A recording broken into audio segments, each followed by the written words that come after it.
would be your band that you would like to open up for, and why? I really like the band The Jayhawks. Okay, why? They're just a great band out of Minneapolis. They've been around a while, but they're still putting out great stuff.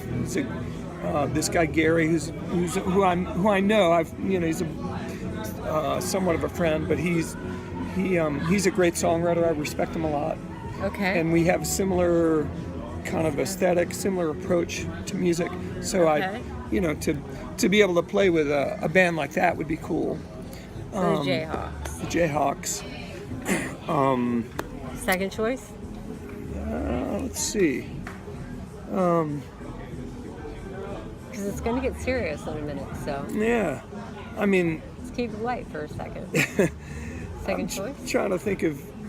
Who's your dream person that's alive and still a performer? Well, Costello, maybe Bruce Springsteen, somebody like that. Paul McCartney. Wow. I mean, these are big. That'd be a big... Okay, do you believe in the Paul McCartney These are big arena theory? shows, but... Paul McCartney theory? Right. Of what? That he actually died in a car accident I don't, like a million years ago. And was replaced with a fake Paul? Right. Yeah, I don't believe Paul that. McCartney. I don't believe that. I mean, you've seen the pictures. I've seen it, yeah. Paul I've never bought it. No? No. No. Yeah. No. Yeah. He died in a car accident. Oh, you buy it. I totally believe it. Oh, yeah. I have not. But I did get to see him, and he still sounds pretty great. You've seen him? Yeah. In concert? Got to see him. How long ago? It was like 2 or 3 years ago.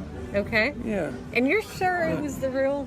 Am I sure it was the real one? Man, he sounded like the real one, but... I mean, I know he's had like a lot of surgeries and things to look like the real Paul McCartney, but how do you know it's really him? I mean, if they replaced him way back then, like, what was it, 1965 60-something, car accident. Yeah. Long time ago. They certainly and even the voice was a surgery. To get him to sound like the right, the in dead one. Studio work. Yeah, Right. How did he sound live? He sounded pretty great. He could still sing it. So Still hit the notes. yeah. Okay. Yeah, I don't know. There's more newer artists. I mean, I got to see a band called Dawes this month, and they're pretty great, and I would open up for them. Dawes. How do you spell that? Dawes. Dawes. Okay. They're pretty great. Indie rock band that's somewhat Americana, and I like the songwriting. I love this Americana term that I've learned this evening. Yeah. I had no idea it even existed.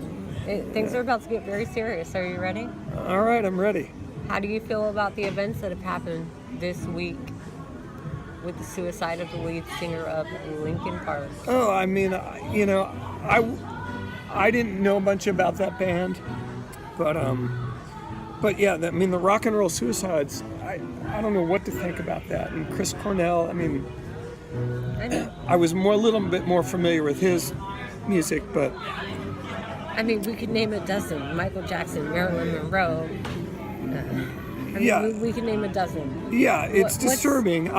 What is the relationship between being an entertainer and being suicidal? I've never understood that. So much that you don't even speak about it. I've never understood it. You just wake up one day and decide to end your life. But you spend your whole life serving others and making them laugh and making them smile. Right. That's it. Right. I've never understood what could be so tragic. No, it was childhood trauma. Oh, childhood trauma. Sure. Well, yeah. And once you sign these contracts with these major labels and the pressure. Right. Yeah. And maybe some drugs involved, but totally. Maybe, or maybe they just made it look like there were drugs involved. I don't know. I've not done a lot of that, so I don't that side of it. I've never been able to, to relate to. But when you're doing what you love, I mean, I just never understood the correlation. the incredible depression that some of these people have. Right. But then at the same time, we do understand that the reason that they exist is because they're so depressed and they need to share it with the world, make the world happy, make the world laugh, make the music involved. Yeah. Like, you have to connect with people, and that's their destiny, but then they take their own lives. Sad. I mean, I've never, you know, it seems like their life is out of balance, and it's Right. like, And there's other factors. and maybe if they had certain things. other things to pursue, other passions, other, healthier things, Options. that usually prevents the depression or helps with it, whether it's physical or, Mental. whatever they can do. I tend to do more physical stuff that helps, so it's not all just focused on one artistic pursuit every minute of the day. I mean, it's enough pressure.